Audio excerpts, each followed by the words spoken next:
Welcome to Off Leash and Unfiltered. Trigger warning, I'm Katie Pepe, delivering the truth in dog training.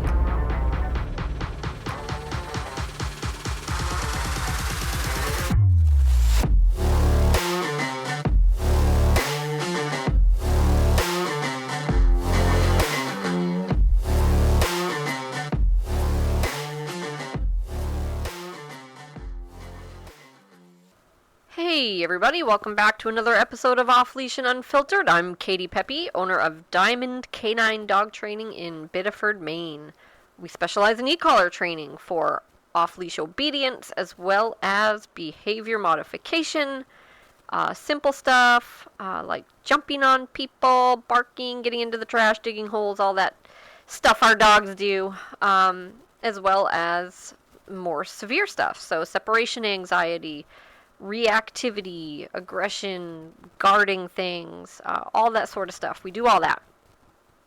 Really big on state of mind work and really focusing on the whole state of mind of the dog. It's really good stuff. And we do puppy training as well. So that's who we are and what we do.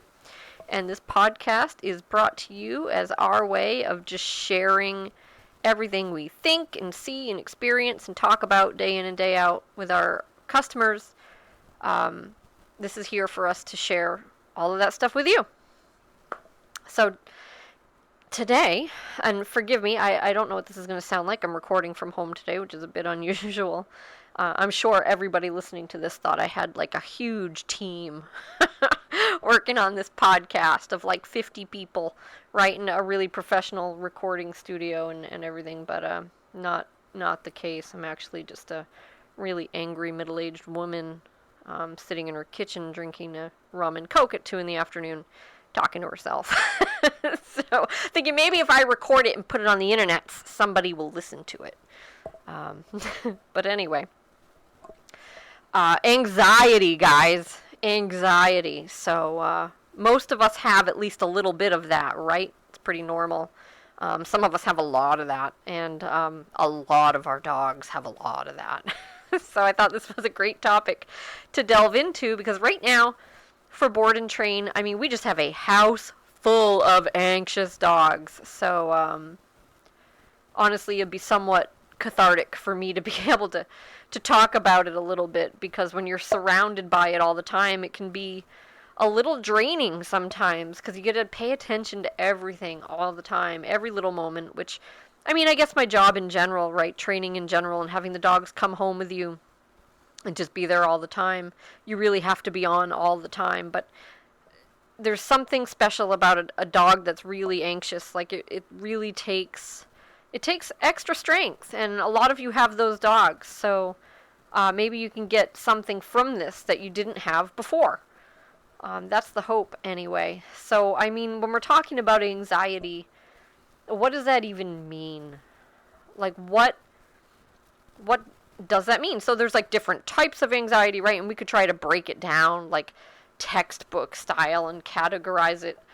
I don't really think that's necessary. Although I will just separate them in the sense that sometimes we have dogs that are only seemingly, quote-unquote, anxious.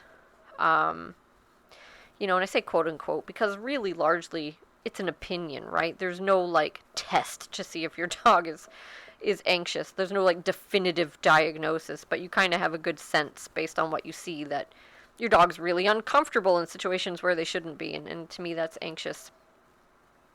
So we have dogs that are only anxious in very specific contexts, right? So there's that. Like, sometimes you have a dog that's just anxious when there's strangers around, or a dog that's just anxious when they're alone, right? Separation anxiety.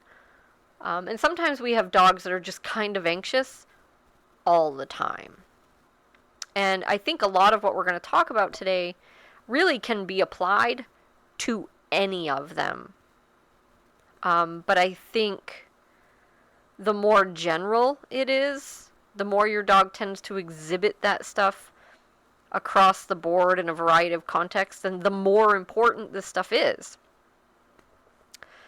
But what is it? Like, what is anxiety? And like I just said, I feel like in my mind, the way I think of it is just discomfort in situations where the typical dog wouldn't have discomfort, right? So it kind of impedes their functionality or their sociability, right? Because situations that they need to be able to be in become difficult because they're uncomfortable. And sometimes that's not even that obvious to people. But that's kind of the way that I think of anxiety. And then if you want to go a level deeper, it's like, well, what makes that the case? Like, what's happening that is this anxiety? And I feel like, well, you know what? We'll get into that in a minute. Let's talk about what it looks like. So how do you know, right? How do you, like, what makes someone say, oh, I have an anxious dog? Well, sometimes it's super obvious, right? Because they'll start whining, pacing, barking. For instance, you have a dog that doesn't like to be in the kennel, they start going crazy, right? Scratching at the floor, barking, whining, crying, maybe biting at the bars, trying to push their way out. So it can be a broad spectrum of things, really, but it's very clear to you that they're not comfortable, right? Sometimes it's a little more subtle than that. It might just be a little whining. It might be pacing. It might be constant sniffing. It might be self-mutilation, nibbling on their paws, their tail. It might be staring and being jumpy. It might be growling at things. It might be, right? So there's all kinds of symptoms that you can notice. Now, a lot of those things I just mentioned are pretty normal if they're not happening to an extent that interferes with daily life, right? If they're not happening super regularly in situations that should just be normal. So having a dog that kind of lets out a little growl every once in a blue moon because they see someone that looks scary might not be anything, might not be a big deal. But if you have a dog that's always growling at strangers or growls at everybody that has a hat, then you've got a problem, right? Same thing if you have a dog that just whines a tiny bit every once in a while. Like, oh, they're excited for this thing, so they whine a little bit. Might not be a big deal, but if you have a dog that's whining intensely in that scenario every time, or whining all day long, or whining every time they're a little excited, that's going to get pretty irritating. And they're obviously not comfortable either. So to me, that's kind of what establishes whether or not I would actually label a dog anxiety ridden, anxious. So, and I'm not a huge fan of labels, especially when they're really like human type labels. It's really hard to translate these human terms to dogs. But that's kind of a nice segue to the next piece, which is, where does it come from? And I think the one thing that it really does have in common with humans, if you really think about it, what it actually boils down to in probably almost every case across the board is question marks. There's just too many question marks. There's too much uncertainty. That's what anxiety is for us and for our dogs. So it's the same in that sense. I think what differs is what uncertainty actually looks like and what certainty looks like. Between humans and dogs is going to be a little bit different because obviously we have cognitive abilities that our dogs don't, right? So we actually have the ability to think, oh my God, what if this, what if that, and play through these nightmare scenarios. Dogs don't do that. They don't do that. It's much more basic than that. Right? So because dogs don't really have the ability to think ahead, to plan, to see around corners, most of the time the behavior you're seeing is a very basic production of the nervous system. So it's like there's things happening in the brain that are triggering things, and that's what you're seeing. They don't have all the emotions, or like, what is that guy gonna do to me? He looks shady. Like, they don't have that.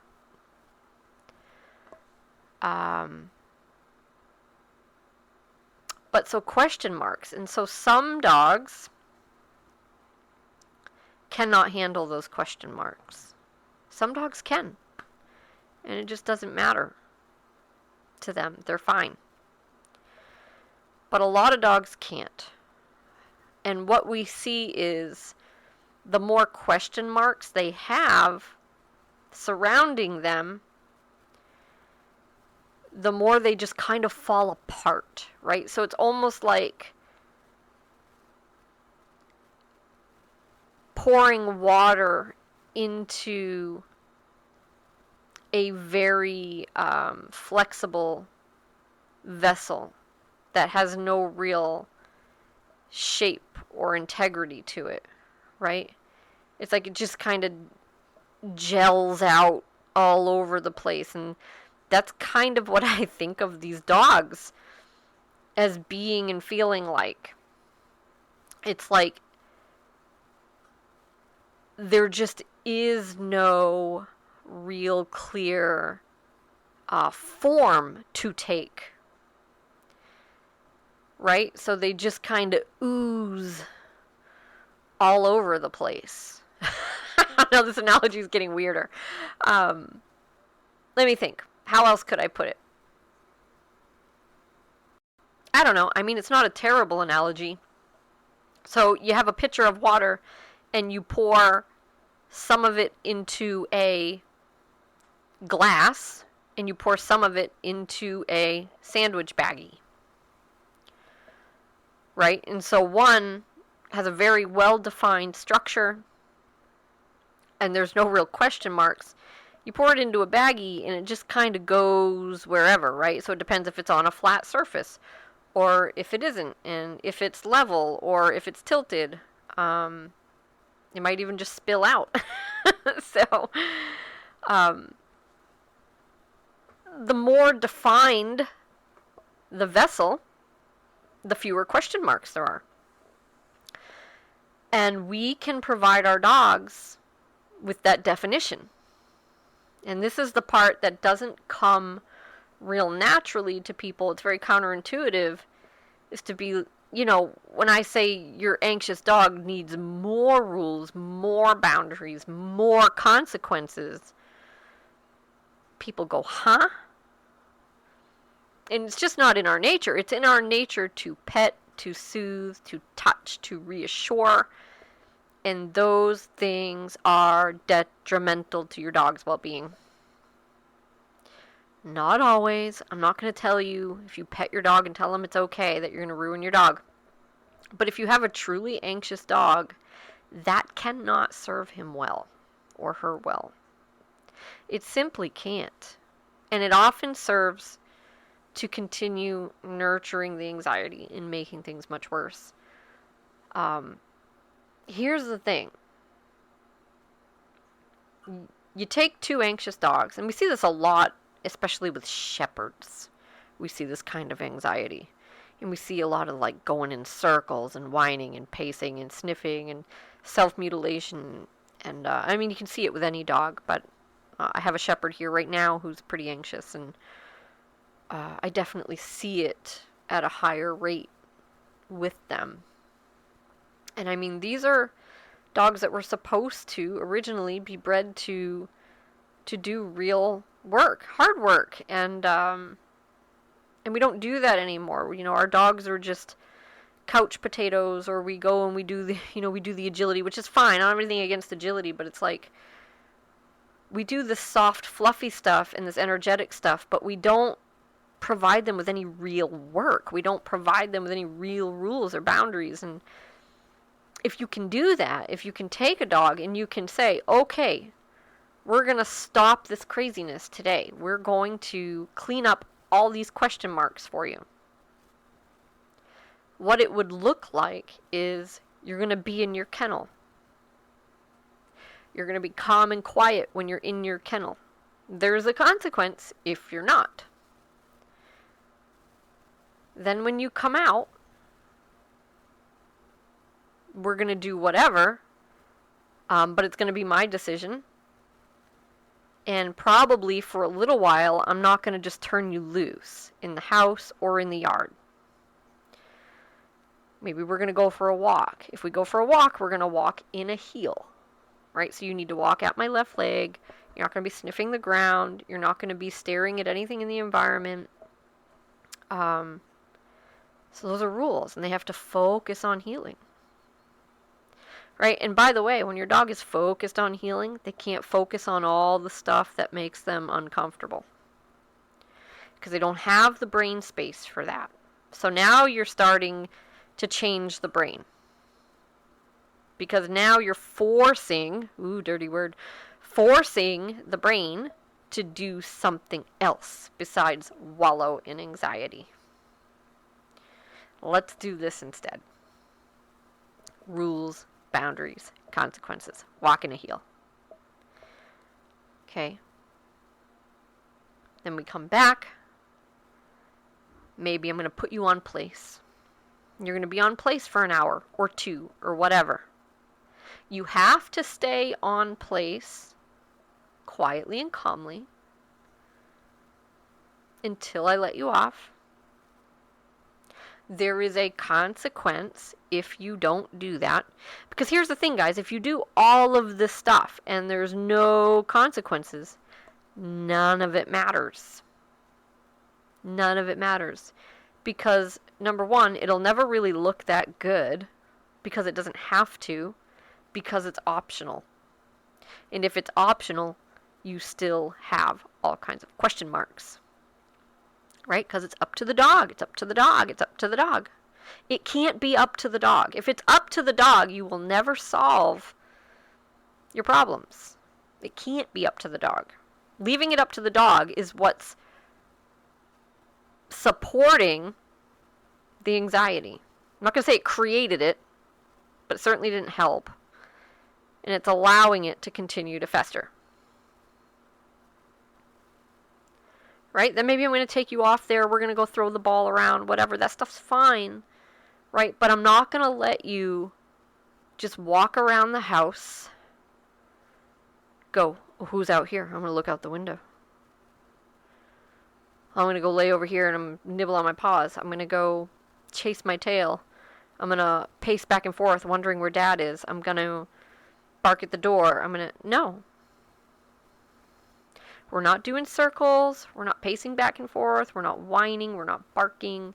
We're not looking out the window to see who's going by. No. Don't worry about it. Don't worry about it. You don't have to worry about that.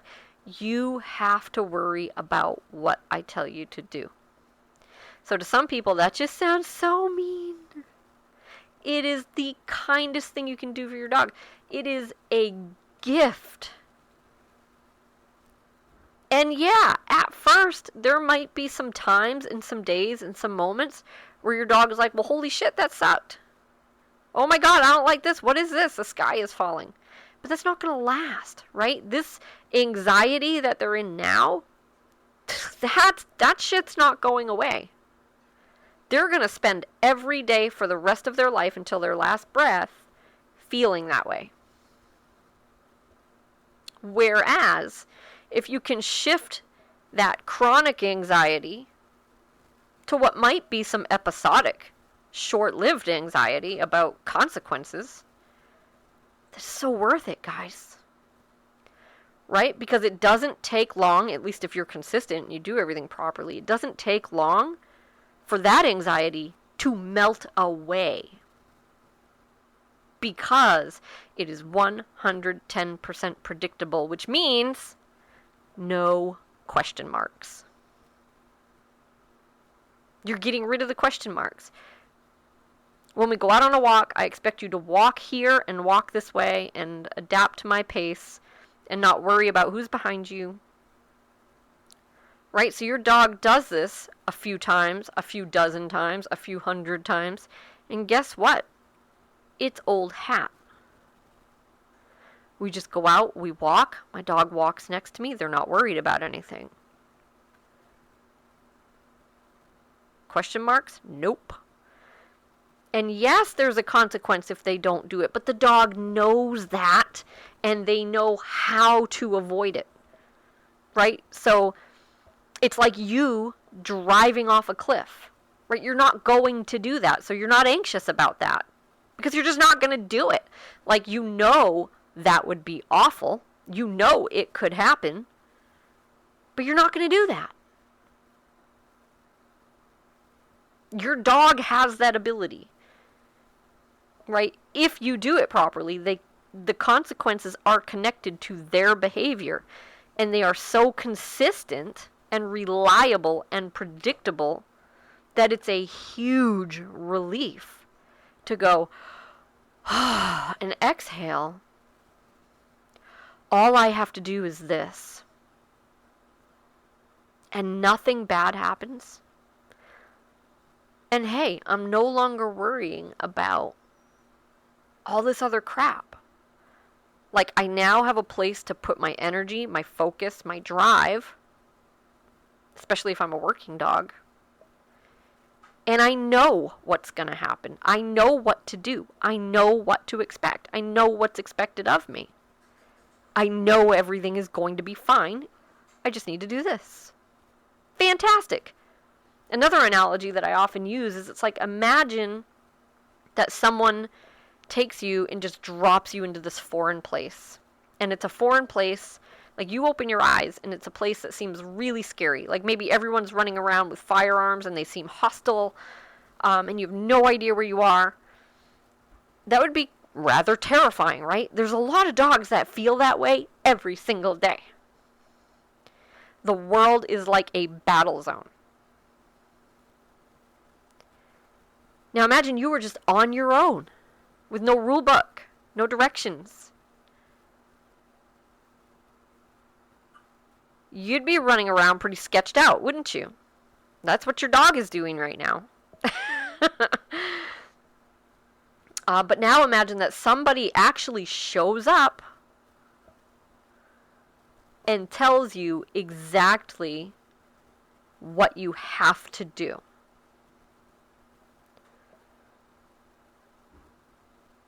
Are you going to be mad that you have to do it?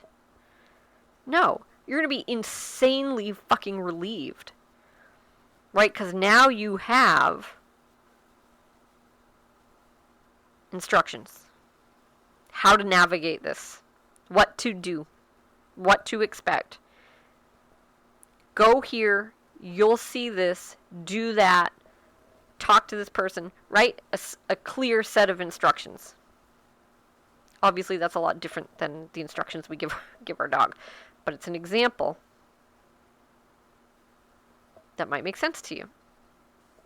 And an amazing trainer that I follow and have learned a lot from over the years uses the analogy of power tools.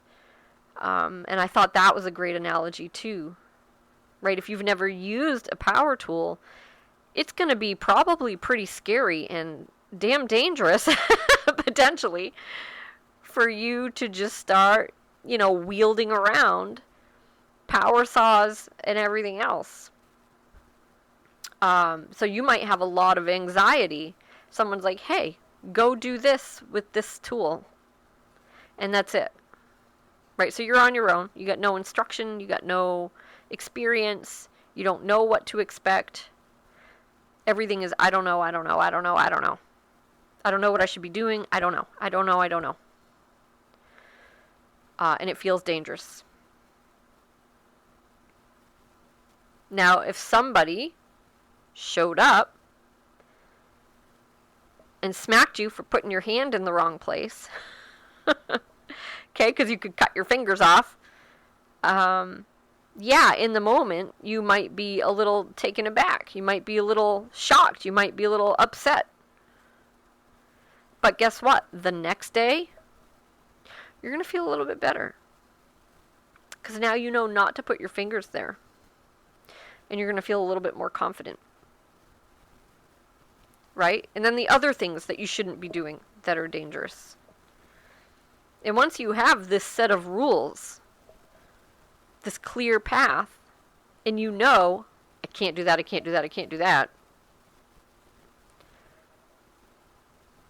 Every time you go back and you use this tool and you have this set of rules, you get more and more confident, more and more comfortable. And before you know it,